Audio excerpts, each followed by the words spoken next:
How many of you out there decided to coach or volunteer for coaching youth sports?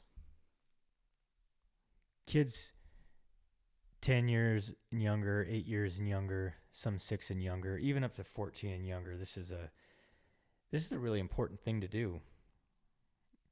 And why is it important? You get to coach your kid, your son or daughter, and you get to coach others. And then you appreciate your kids a lot more after you coach other kids. But you get to help them. And if you do it right, you can get them to come back year after year for playing sports. And the way that you do it for youth sports, especially the developmental side of this for kids is really important. It's important for them to play sports. It's not important for them to win every game. So before everybody thinks that everybody gets a trophy or not competitive, don't teach competitiveness, I think it's safe to say that age appropriate is the words that you need to use for this. Yes, in high school sports, they should start or they should be a lot more competitive. As they get older, you can be a lot more competitive. But it doesn't mean you win at all costs either. There's left and right limits. There's boundaries. There's winning and losing. And the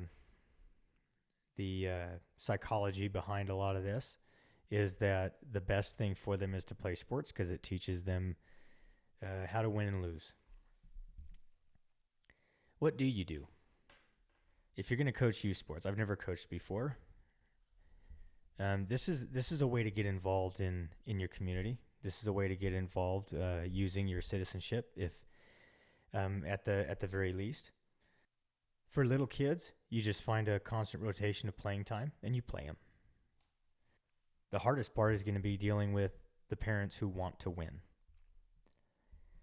And you being the coach, you can control a lot of that. You can control some of it. There's going to be parents that disagree and think that every kid should not play. Every kid should earn their playing time, even if they're 4 years old. They can't tie their shoes. They can barely wipe their nose, but they want them to be a professional player. For the kids, the hardest part is going to be getting them to kind of be selfish. It's going to be coach soccer right now. I don't like soccer, but I coach soccer and I have the kids play because it's what's out there right now, at least for the little kids. The 3-year-old and the 5-year-old, it's good for them to get out and to interact with other kids, play, learn how to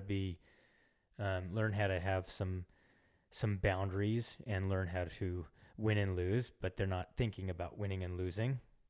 The hardest part is going to be getting them to be selfish. The hardest part right now is getting them to just go after the ball and to go score. But they have so much fun running around out there, they're probably going to come back the next year. And I credit that with me not caring about winning or losing. A great hint, if you want to coach out there, is that everything is okay and high fives are strongly encouraged. Just shooting, passing, and dribbling. This is just for soccer right now, but I coached baseball earlier in the year as well. And the hardest part was keeping parents off my back. That's probably a different podcast episode, but for now, with just, coaching, getting involved with coaching is a big deal, and it can make a huge impact on the kids. But the biggest reason to do it this way is because these ages, again, they're important for development. Anybody will tell you that they're important for development. Middle school ages, there's going to be tall kids, there's going to be short kids, there's going to be fat kids, there's going to be skinny kids, and there's going to be shy kids, and there's going to be kids that are so aggressive, you got to tell them to maybe dial it back a little bit. And there's going to be all kinds of kids that have different skills. And the neat thing about that is that the kids that are good, you can tell them, hey, when you see that kid up there, pass it to him. What did you teach him about citizenship right there? Maybe some sharing. Maybe if you have a lot of talent, maybe give a little of that talent. There's a reason that, again, there's a reason that a lot of kids will say that middle school and high school were probably their toughest times growing up in their adolescence. And middle school is important if you can teach a kid to maybe share his wealth, share his talent a little bit. And coaching youth sports is no better way to get them to do that. And there's multiple reasons why it's important teaching it this way, but it teaches them how to be, for the kids that are shy, you teach them how to confront that shyness. You teach them how to confront their embarrassment because they're out on the field, no matter what sport it is, or the court, and they're embarrassed. They may not think that they can perform, or that they think they can play. Had another kid playing basketball for the first time, and they struggled with bumping into the other person because they thought they were going to get in trouble. And it wasn't about bumping them on purpose or trying to hurt them or interact with them in an aggressive way. They just didn't know that they could run and go after the ball. And as soon as they found that out, they started playing a lot better. And sometimes that was the difference between a kid that wanted to come back the next year and that didn't. I coached high school sports. I was a teacher before. And I remember a time on the track where a kid said he was going to go try the pole vault. So I sent him to the pole vault pits. Go ahead and go talk to the coach. The pole vault coach came back a few minutes later and he said, "Coach said I wasn't strong enough to do pole vault." This kid's in 7th grade. There's barely any high school kids there's barely any college kids that are strong enough to do pole vault. So I thought that the reason that coach sent him back was one of the most discouraging things that you can do for a middle schooler, for a 7th grader that wants to try something new, that put himself out there, confronted the coach, confronted something that he'd never done before, and he was discouraged from doing it. And if you're a coach like that out there, you need to reevaluate why you're coaching, and that every single one of these kids are growing up to be citizens of this country. And if you are doing that, you are part of the problem. And this is something that you can change today. You can start encouraging them a lot more. And if you are a parent of a kid playing, the best thing that you can say to these kids is that you love watching them play. Nothing about how bad they did, at least at the young ages. As kids get older, they're going to want to talk about their performance, and they're going to want to talk about what they did good. They're not going to want to talk about what they did bad. And there's ways that you can approach that even, but especially the younger ages. Today I'm specifically talking about the really younger ages because you can really discourage them. I had mothers and fathers coming down so hard on their kids at a 6-year-old t-ball game. These kids just love running around the bases, which is what consists of practice most of the time. Just getting them to run around was an enjoyment for them. It was awesome for them. It teaches them to try things that they're uncomfortable. They're interacting with other kids, and they're encouraged to keep playing. And you want them to try again next year. You want them to try things that are a little uncomfortable for them in a healthy way. They may not know that they like it. If you get them in healthy competition, pretty soon they're going to be in high school. They're going to grow into their shoes, or they're going to grow out of their shyness, and they're going to want to come back again the next year and the year after that to play. The short kids, the taller kids, anybody who's a teacher, anybody who's a coach will know that the kids in 6th grade changed dramatically when they got into high school. And if they're discouraged at a young age to not play anymore, even if you're a coach, you should probably want this. You should probably want your youth sports program to be more encouraging, no matter the talent level. How many kids' health, mentally and physically, would change or would be better right now if you got involved with some youth sports and all you did was encourage them to play? Just play, especially at young ages. Again, I'm talking about younger ages right now. Challenging themselves to do something that they've never done before, or even stuff they never thought they could do. And any youth sports coach out there, if you've coached a kid, you have had a kid in some way who's never scored a basket, and you coach youth basketball and they make their first point. Sometimes that's the difference between coming out again the next year and not. So doing this is important. It's important for citizenship and for growing citizens, for upcoming citizens. And when with your type of encouragement, how many would show up over and over again? How many would tell their friends, "Hey, this sport is awesome, you should do it"? They're not going to talk about the coach. They're not going to talk about what you're trying to do to encourage them. It's going to be a very if you're also coaching to try to get some recognition, you're probably not going to get it, because most of them, most youth sports are begging for volunteers.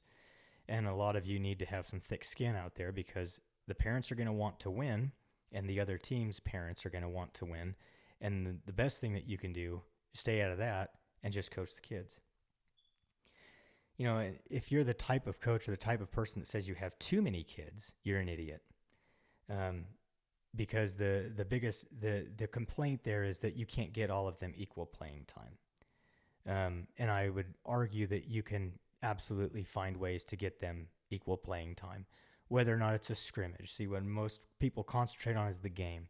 They want to concentrate on the game, and on game day, I would argue you can talk to coaches and just talk about scrimmaging the kids that don't get to play a lot, and at the very least, you can do that. You can set up scrimmages. You can set up time for the kids to play. It takes 5 minutes. It takes a few minutes. And most of the time, if you can keep the kids at that younger age engaged for 5 minutes, you have a good day. No, again, this isn't a trophy for everybody kind of fix. So this isn't a don't teach them to everybody wins and don't teach them to be competitive. It has to be age appropriate. So again, we're talking about the younger kids here. Get involved. And in relating to their citizenship, with this type of encouragement for just youth sports, with this type of encouragement, how many of these kids, with that little bit of encouragement, would maybe be the difference between being productive and wasting their time playing video games or on their cell phones? We can argue things about video games or being on their cell phones about what good things are on there, but that's another podcast, right? But in terms of not wasting their summers, not wasting their time in school, how many of these kids would be encouraged to challenge themselves in something completely unrelated to sports? If they were encouraged at a young age to try something different, encouraged at a young age to try something new. They were shy just about bumping into people on the court. Well, now they find out it's okay, and they keep playing, and they come back the next year. And they think back, you know what, that was a hard time for me, but all I needed, they don't say this to themselves in these exact words, but all they needed was a little encouragement. So they try for college. They might be the first one in their family to try for college. I've been in that experience where, because of just playing high school football and being encouraged from his coaches, he decided to be the first one to go to college, to try college. Public speaking, I think that's still a high thing on the list right now of one of the most feared things to do is to speak in public. And what about coaching? They decide to go coach later on. They decide to teach other kids the same way that their awesome youth coach coached them and encouraged more kids to play. And then even encouraging, you know what, I could run for city council. I could run for the school board. I could run for Congress. I could run. These aren't unrealistic effects of getting involved in youth sports. These aren't unrealistic effects. And it could all be because of coaching youth sports. There's multiple benefits to parents for the kids if you tell them that you love watching them play. You need to stop saying, a lot of parents will say, "What are you doing?" They'll stop the kid from playing and they'll say, "What are you doing?" Can you imagine that being reversed? And again, maybe a different podcast, right? If you're not working, if you're not taking care of your family and the kids are saying, "What are you doing?" or "Let's go," how would you react to that? Maybe those are things you should stop saying to your kids and start saying, "I love watching you play." Get involved with youth sports. get involved with coaching some kids. Get involved in this way in your community. It is a very healthy thing to be involved and to encourage these kids to do stuff that they're uncomfortable doing. And in turn, and in a very, very healthy rippling effect of getting these kids to be better citizens. For the Vital Expedition, I'm Nathan Lewis, Studio Veritatis.